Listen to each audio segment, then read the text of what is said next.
Moraï Verabotaï, Mishpaha Yekare, chers amis, auditrices et auditeurs, cette semaine nous allons aborder la paracha de Bechukotaï qui comprend les récompenses que chacun d'entre nous peut jouir s'il s'il suit les prescriptions divines. Ce qui est étonnant, c'est que le salaire qui est attendu est un salaire tout à fait matériel, puisqu'à Kadosh Baruch Hu, nous enverrons les pluies les plus bénies qui soient, qui vont fermenter la terre, afin que nous ayons suffisamment de nourriture. Il y aura une paix réelle. Les animaux perdront toute leur voracité, leur attitude sauvage à l'égard du genre humain. Tout sera pratiquement parfait. La question que l'on se pose tous, c'est que le salaire et la récompense que nous attendons se limitent apparemment à des côtés tout à fait matériels. Ce dont bien entendu, je suis tout à fait heureux que nous puissions bénéficier de tout cela. Ce qui est étrange, c'est que dans la Torah, nous n'avons pas une description quelle qu'elle soit, ni même une invitation à comprendre que nous devons mériter quoi? Le Olam Haba, au niveau de l'immatérialité de la Neshama, de sa Rouhani ou de sa spiritualité. Alors que nos maîtres nous ont dit que ce monde-ci, à Olam Hazé, Domé les Prosdor, ressemble à un corridor, à un couloir qui va nous conduire au Traklin, c'est-à-dire au salon.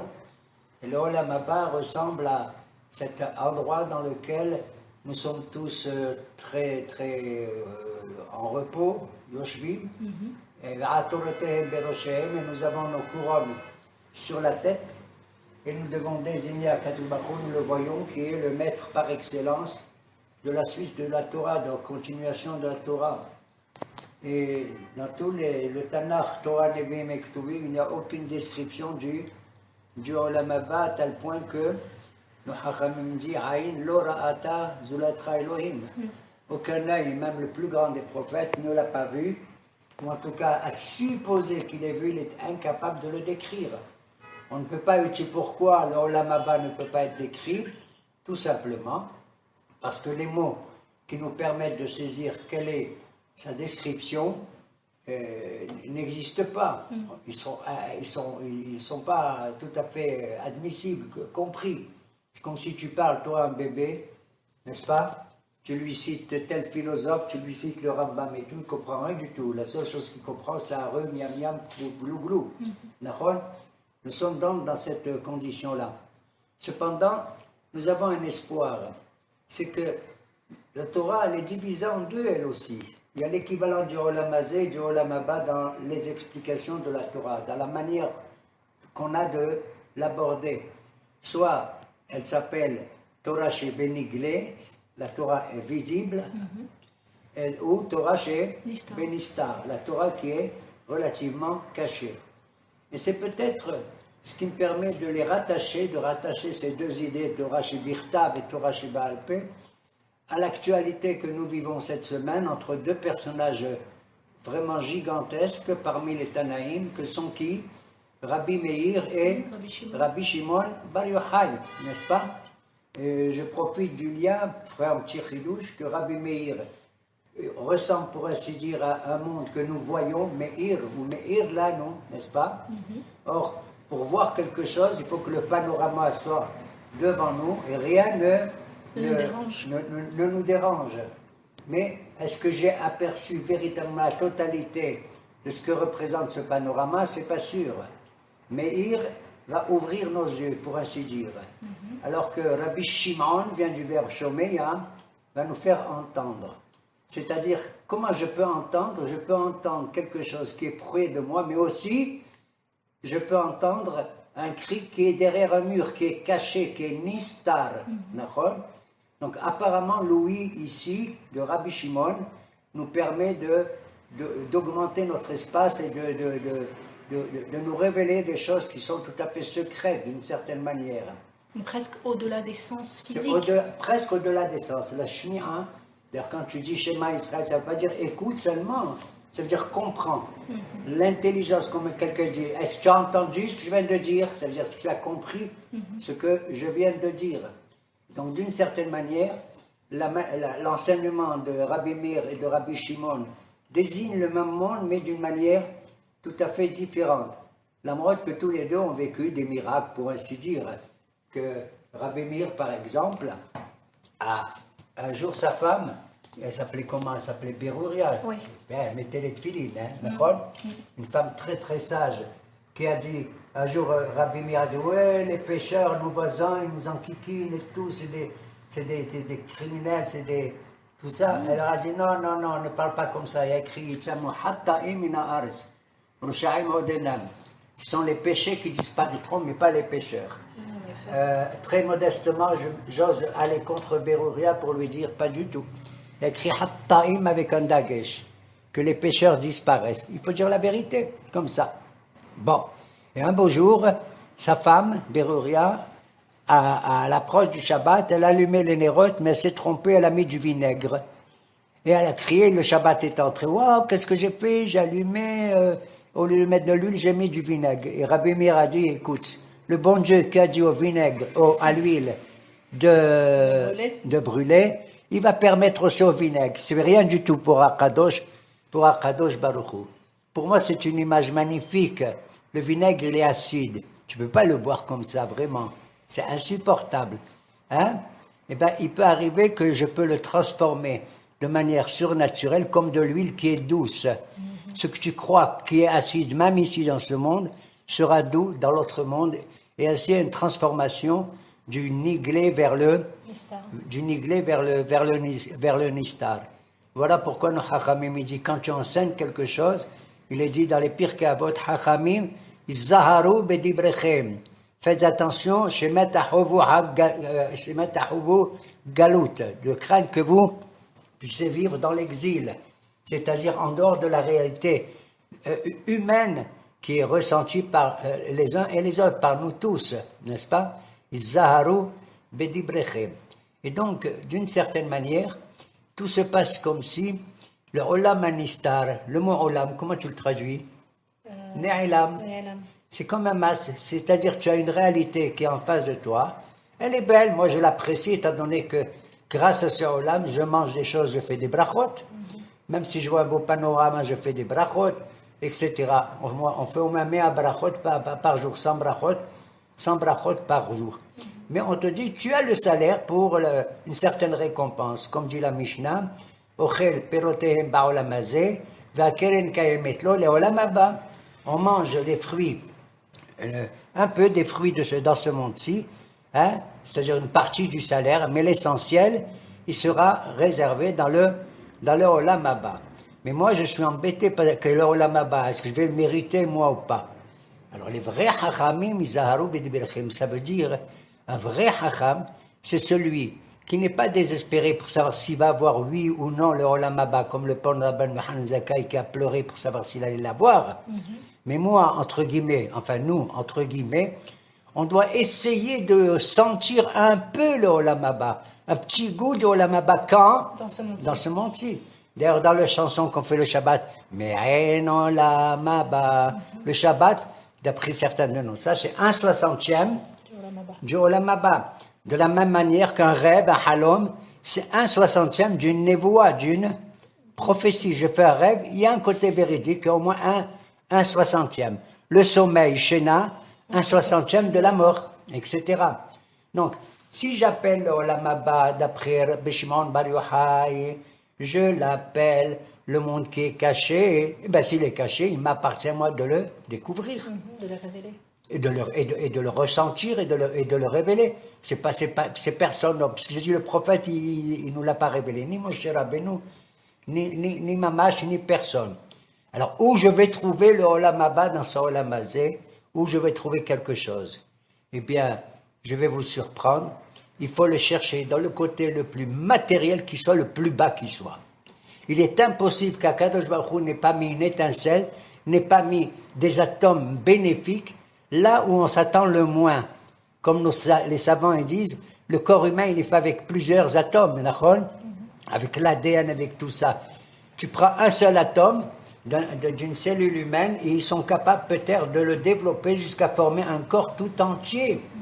Alors moi je regarde l'atome le plus petit dans ce monde. C'est quoi? C'est un grain, une graine.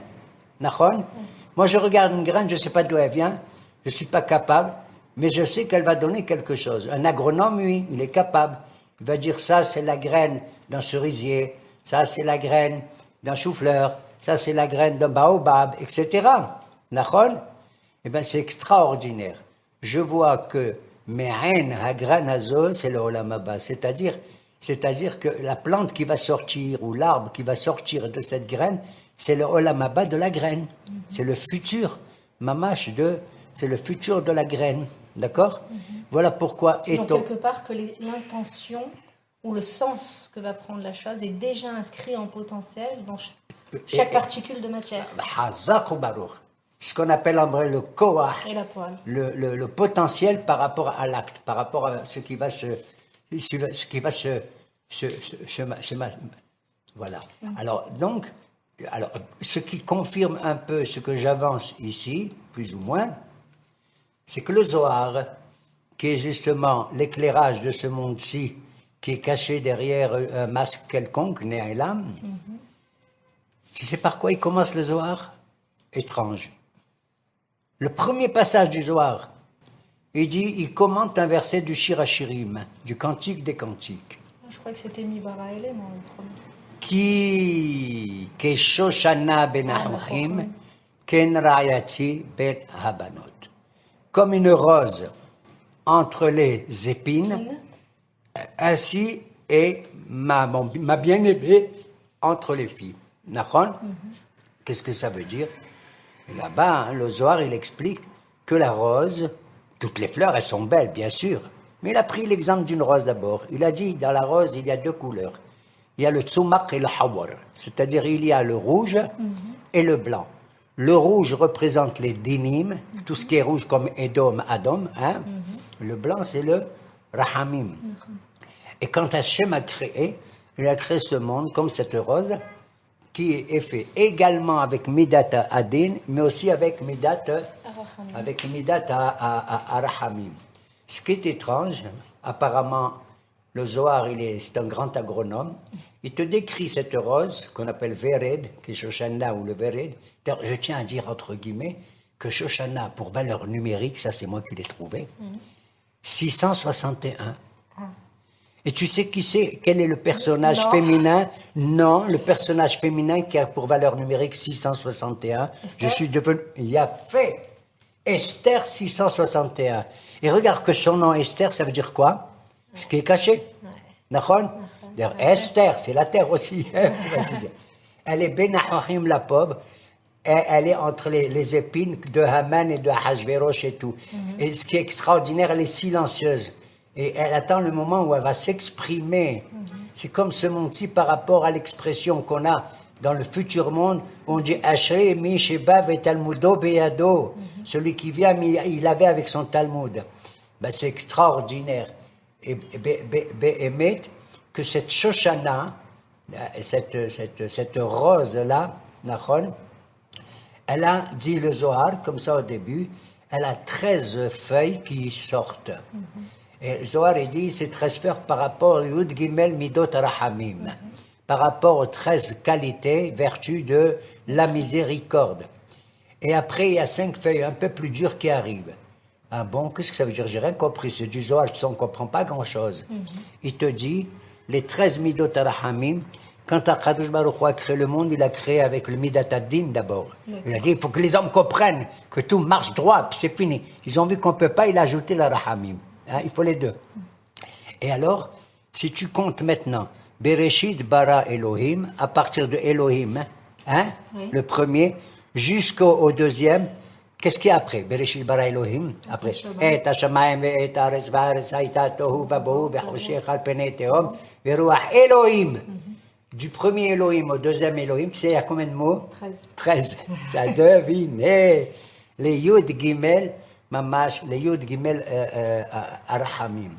Alors, et après, il dit, il y a 5 feuilles un peu plus dures qui arrivent, c'est le din qui revient, il y a 5 feuilles. Après, sur la rose, qui sont un peu plus dures. Et c'est quoi? C'est justement, Averoach Elohim. Comment on a dit? Vayomer Elohim, Yehi Or. Vayomer Elohim, Yehi Or. Il y a 5. Il y a 5 mots après le prochain Elohim encore. C'est extraordinaire. Il faut vraiment entrer dans ce jeu-là des explications zohariques qui sont complètement difficiles à saisir. Et quelques mots peut-être sur l'écriture du Zohar? L'écriture du Zohar. Le contexte historique, écrit par Il a qui? été écrit, ils étaient très peu nombreux. Zohar, Rabbi Shimon Bar Yochai, il avait quelques élèves, ce qu'on appelle la Hidra Zota ou la Hidra Rabba, dans sa petite chambre ou la grande chambre. La petite chambre, c'est l'enseignement qu'il a donné avant de mourir.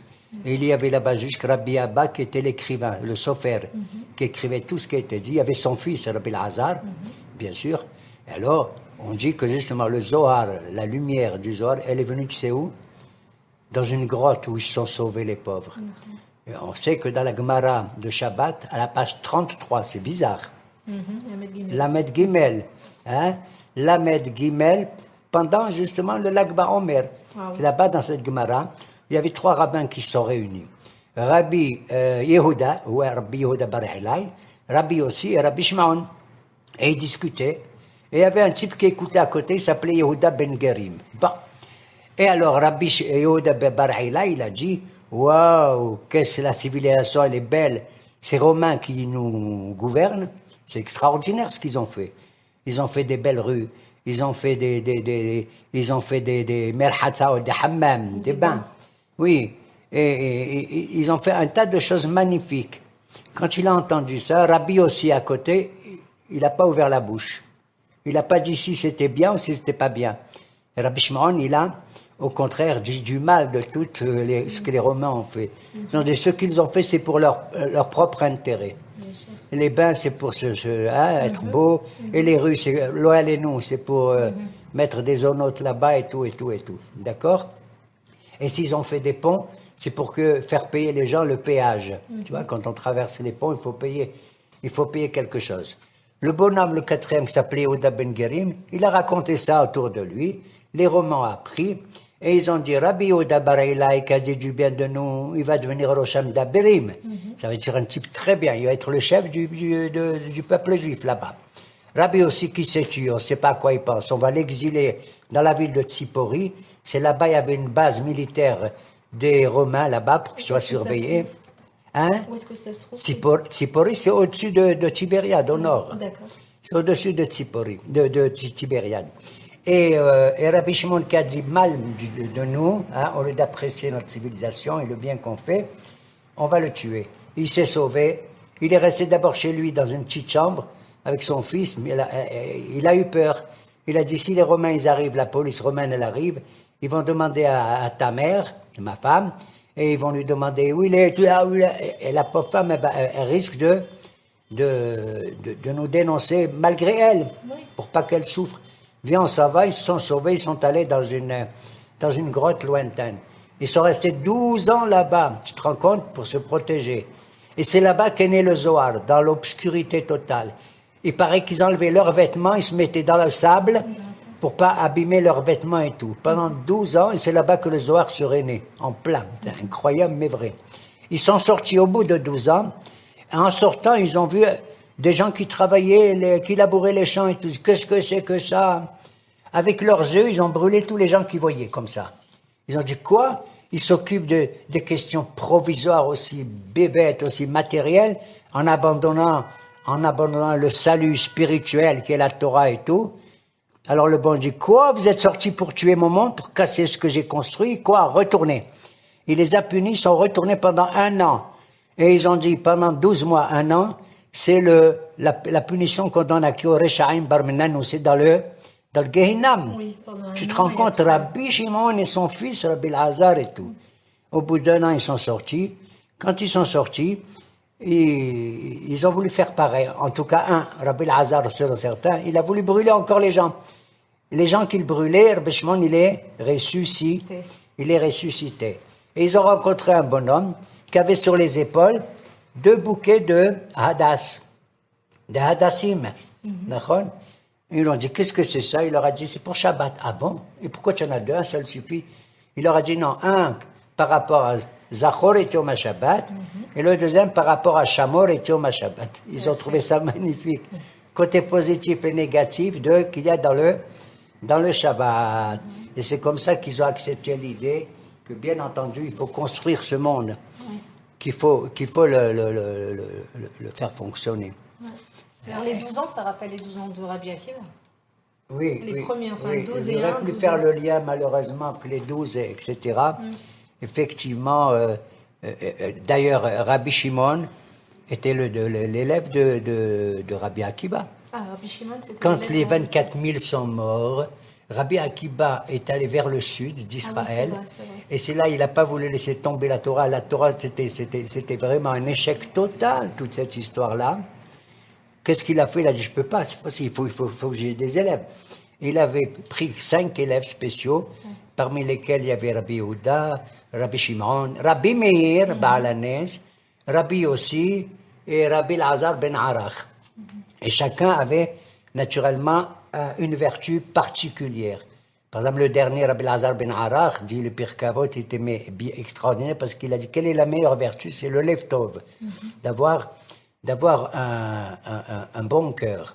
Alors on voit on vit dans ces 2 mondes, entre Rabbi Meir et Rabbi Shimon, entre ce monde-ci et l'autre monde, en dépit du fait que du temps de Rabbi Meir, tu sais, il y a un Mahamar extraordinaire. Il avait une vision tellement positive sur chacun d'entre nous.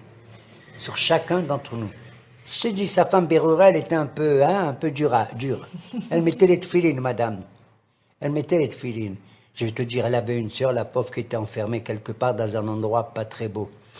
Et Rabbi Meir, il est allé, et pour la sauver, la faire sortir, il a rencontré là-bas le gardien de cet endroit affreux. Et il lui a dit, je te donne tant d'argent si tu... Il lui a dit, ça va pas, on va me tuer. Il lui a dit, non, et rien du tout. Il a dit, tu vois les chiens, que là-bas il y avait des chiens. Il a dit, l'autre lui a dit, mais ces chiens, ils mordent et ils tuent. Il lui a dit, tu cries, Ella de Meir Aneni, Ella de Meir Aneni, au Dieu de Meir, sauve-moi. Et il lui a remis l'argent, et il a voulu le faire entrer dans cet endroit-là, à Rabbi Meir. Et les chiens sont arrivés, et en arrivant, ils se sont calmés. Pourquoi? Parce qu'il a crié cet homme, un goy. Il a dit, Ella de Meir Aneni, Ella de Meir. Et c'est ainsi qu'il a pu faire sortir la sœur de Berouria, qui était dans cet endroit affreux. Mamash. On dit de Rabbi Meir que sa femme, non pas sa femme, quelqu'un d'autre, oui, un autre rabbin, dit Rabbi Yehuda, c'est une Mishnah claire. D'ailleurs, je vais te dire à propos de Mishnah, quand il y a une Mishnah, elle n'a aucun auteur, elle est apparemment anonyme, elle est toujours de Rabbi Meir. Stam Mishnah, Rabbi Meiri. Tu te rends compte? On lui doit la plupart des Mishnayot, sauf celles où on nomme d'autres Tanaïm. D'accord? Eh bien, un beau jour, Rabbi Yehuda a dit, ouais, nous sommes appelés les Banim Ladonai, nous sommes les enfants du bon Dieu, nous sommes les enfants du bon Dieu. Oui, si on fait le bien, si on se comporte comme il faut bien. Mais si on se comporte très mal, on n'est plus les enfants du bon Dieu. Il y a écrit Banim Mashhitim, vous êtes des enfants corrompus. Qu'est-ce qu'il répond, Rabbi Meir? Oh, calme-toi, toi, oh. Il a dit, tu vois bien que le passage qui dit Banim Mashhitim, que même quand vous êtes corrompus, vous restez les banim, les enfants de Akadosh Baruch Hu. Et c'est cet œil-là positif qu'il faut avoir vis-à-vis de tous nos frères, ceux qui sont proches et ceux qui sont loin, naturellement, Alors, on voit que cette image-là de Keshoshana ben Ahorim, d'où vient la rose? Elle vient de la terre. Elle vient du cachet, du nistar, et elle va se révéler un jour. Donc il appartient pour chacun d'entre nous de voir le côté révélateur qu'il y a dans tout ce qui est caché, tout ce qui est secret. Le secret du sacré doit être sucré. Voilà, vous avez compris. Avoir un bon regard sur tout ce qui est caché même dans les profondeurs de la terre. Et donc cette Shoshana-là qui donne un parfum merveilleux et qui égaye surtout nos femmes, etc. C'est l'image de ce monde qu'on doit révéler véritablement. D'ailleurs, après ce passouk dans Shir HaShirim, tu sais lequel il y a? Il y a Keshoshana ben Ahohim, Ken Rachi ben Abanot. Après, il y a écrit Ketapouah Ba'atsa Yahar, Ken Dodi ben Abanim. Il compare la Shoshana à la femme, et l'homme, il compare à un pommier, comme une pomme. Ketapouah Ba'atsa Yahar. Qu'est-ce qu'une pomme? Qu'est-ce que c'est vraiment paumé? C'est que cette histoire-là? Ça veut dire Ketapouah Ba'atsa Yahar. Il dit, de tous les fruits, il y en a, tous les fruits, quand ils apparaissent dans un arbre après qu'il y ait des feuilles. L'arbre, il donne d'abord des feuilles pour protéger le futur fruit, le mettre à l'ombre du grand soleil et de la chaleur, d'accord? Mais le tapouah, non. La pomme, elle apparaît la première. Le fruit apparaît le premier. Et après viennent les feuilles. C'est incroyable. Ça veut dire que le Olam Haba, tu vois d'abord ce qui est le profit, tu vois ce qui est le positif. Le fruit, il est visible immédiatement, mamash immédiatement. Et après les feuilles, elles arrivent. Donc tu sais faire la distinction entre l'essentiel et disons le secondaire, qui est nécessaire aussi. Mamash, qui est aussi. Alors voilà pourquoi on dit que Kol Israël Shlem Helek le Olam Haba. Kol Israël, il y a écrit. Peu importe, même celui qui a commis des bêtises et tout, et qui est puni, plus ou moins, qui a subi telle ou telle sanction, finira par en sortir de ce Gehinam, pour ainsi dire, pour mériter de... voilà. Voilà pourquoi le mot lag ba'omer, il vient du mot gal, comme a dit David Ameller dans les psaumes. Gal ha'enai ve'abita niflaot mitoratecha. Ouvre mes yeux. Vous avez compris? Gal. Et c'est là que tu vois que dans la galoute qui ferme toutes nos espérances, apparemment, la galoute, gal, tu ajoutes le aleph du bon Dieu dedans, et ça donne Gaal. Ça donne Gaal Israël. Voilà pourquoi Kadosh Baruch Hu, il a dit, on doit sentir dans ce monde à la fois qu'on est et les habitants de ce monde, mais les étrangers de ce monde. Ki gerim vetoshavim atem himadi, comme il dit à Kadosh Baruch Hu. Kili kola ha'aretz. Abraham lui-même a dit au Bnei Het avant d'acquérir la Meharat HaMarcha, Ger vetoshav anochi imahem. Chaque individu doit sentir qu'il y a en lui cette double consonance. Il est à la fois un ger, un étranger dans ce monde, mais un toshav, un habitant de ce monde. Vous avez compris? Je suis l'habitant de ce monde du côté de mon gouffre, du côté de ce que je dois mériter pour faire les brachot, pour manger, etc. Ce qui est tout à fait nécessaire. Mais je dois sentir aussi cette espérance dans le côté caché qui est je suis un guerre, c'est-à-dire je viens d'un ailleurs merveilleux que je vais retrouver très prochainement. Qui guérit, et c'est pareil. Alors on dit Gal Ainai. Voilà. Voilà pourquoi il y a chez nous quelque chose de secret qu'il faut révéler. Voilà pourquoi c'est une mitzvah, par exemple, pour ceux qui le peuvent, bien sûr. Pendant le Shabbat, pour qu'on fait les kiddush et tout, on fait les kiddush. Et pendant les fêtes aussi. Alors on dit Nichnas Yain, Yatsa Sod. Lorsque le vin il entre, alors le sod il sort. Le sod il sort, ça veut dire quoi? Que Yain comme valeur numérique c'est 70, Yod Yud Nun. Oui. Et sod, Samech Vav Dalet, c'est aussi 70. C'est-à-dire que le vrai secret, c'est pas celui que nous avons en nous uniquement, c'est comme une lumière importante, la lumière de la Torah et tout, mais il faut prendre les étincelles des 70 nations. Nichnas Yayin, il y a ça, il y a ça Sod. Mais dans un arrangement différent, en fait, quelque part. C'est-à-dire c'est la même valeur numérique, mais les lettres sont... Oui, alors écoute, on n'est pas là uniquement pour profiter de ce monde et du Olam Haba, mais essayer de ramasser le maximum des Hassidés, Umot HaOlam et des autres, Mamash et des autres nations. Voilà.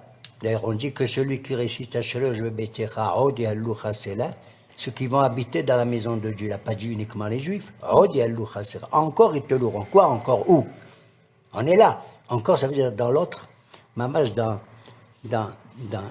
à tel point, celui qui dit 2 fois le mizmor de Ashreosh Bebetecha, Muftah lo shehu ben haolam haba. Heureux ceux qui habitent dans ta maison.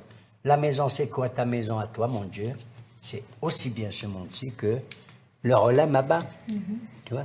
D'accord? Voilà. Et pourquoi on l'appelle Olam Abba? Pourquoi on l'appelle Olam Abba? Si ce monde, c'est Olam Azé, ce monde que je vois, Azé, je le démontre, je le montre. J'aurais dû appeler l'autre monde Olam Aher. Oui ou non? Ce monde est l'autre monde. On ne l'appelle pas Olam Aher. On l'appelle Olam Abba. Abba. Ça veut dire quoi? Il vient. Il Ça veut dire s'il vient, ça veut dire qu'il se rapproche pour les uns. Il se rapproche plus que pour les autres, peut-être.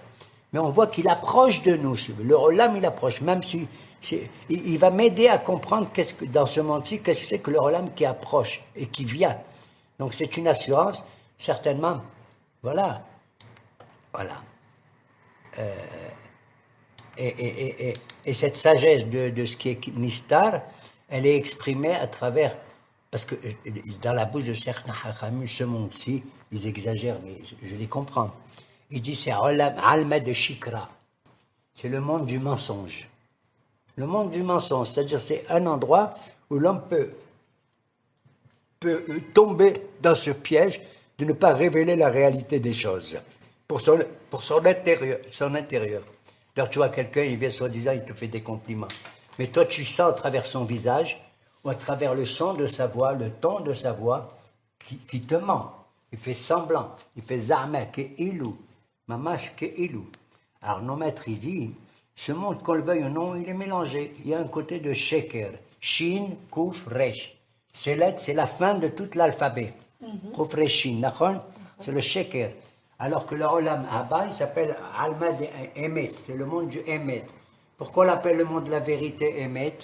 Parce que le mot Emet, c'est Aleph, Mémé et Taf. C'est-à-dire la première, la dernière lettre et celle du milieu. Aleph, c'est la première. Tav, c'est la dernière. Et Mem, c'est celle du milieu. Le Emet, c'est extraordinaire. C'est de sentir le début, la fin et le cœur des choses elles-mêmes. C'est ça la véritable Emet. D'ailleurs, j'ajoute personnellement que le mot Emet a pour valeur 441. Aleph Mem Tav. Et si tu prends le Mispar Katan, le petit chiffre de Emet 441, ça fait 9. Et le chiffre 9 est connu qui est le chiffre de la vérité.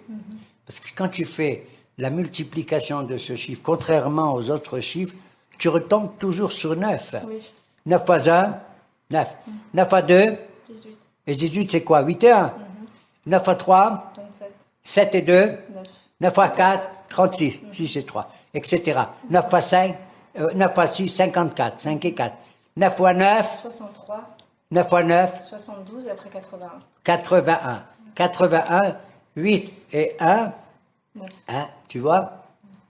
Alors voilà. D'ailleurs, visuellement aussi. Comment? Visuellement, les lettres émettent, c'est des lettres qui ont une assise large. Voilà, il y a Sheker, fait, c'est- alors que le Sheker, il repose sur un pied. Ouais. Le Shin repose sur un Hazak ou Baruch. Le Kouf, il repose sur un pied, et le Reish, il repose aussi sur voilà. Et donc, voilà pourquoi cette paracha de Bechukotai commence par nous parler des choses matérielles. Je vous donnerai une bonne agriculture, de quoi manger, la paix, et tout. Mais un homme qui a l'œil, qui comprend, etc., qu'à travers ce qui est matériel aussi, Baruch Hashem, parce que l'être humain a besoin de ça. Il a un corps, il a un gouffre, il doit relativement et progressivement, non pas se détacher de tout cela, mais de révéler que le côté spirituel doit avoir sa place et une très très grande place. Voilà pourquoi, à l'image de nos patriarches qui, eux, n'ont pas reçu la Torah, et nos maîtres disent, ils ont accompli que la Torah. Quelle Torah ils ont accompli? Dans leur vie matérielle. Tu comprends? Dans leur vie matérielle, ils avaient une attitude spirituelle extraordinaire. C'était nos avot, nos ancêtres. D'ailleurs, cette paracha de Im, Bechukotai, Tishmeru, Va, Asitem, qu'est-ce qu'il y a comme racheté bot initial? Avot. Aleph, Bet, Vav, Tab, Avot. C'est extraordinaire. Et dans toutes les bénédictions que commence cette paracha, ça va du Aleph, Aleph de Im, jusqu'à la dernière phrase positive, c'est Komemiyut. Vous allez marcher devant moi tout droit, Komemiyut, et à la fin un Tab. Ça va de Aleph à Tab. Alors que dans les barminen, lesquels à l'autre qu'il y a, ça commence par un vav, ve'im, et ça finit par un he. Donc tu vois qu'on a des chances d'assurer tout un parcours comme il convient depuis le début jusqu'à la fin pour donner à Kol Am Israël, eh bien, le Olam Haba. Et comme Haqla de Tapohim, le Zohar dit que ce monde Olam Haba, il ressemble à un champ de pommiers, c'est-à-dire qu'on verra tout de suite les fruits avant les feuilles, mais les feuilles sont importantes aussi. Ici, dans ce monde, on voit d'abord les feuilles et après le fruit, mais là-bas, on verra tout de suite le fruit et après les feuilles. Et Ratzon, Kol Israël, Ishlaim Helek, les Olam Haba. Amen.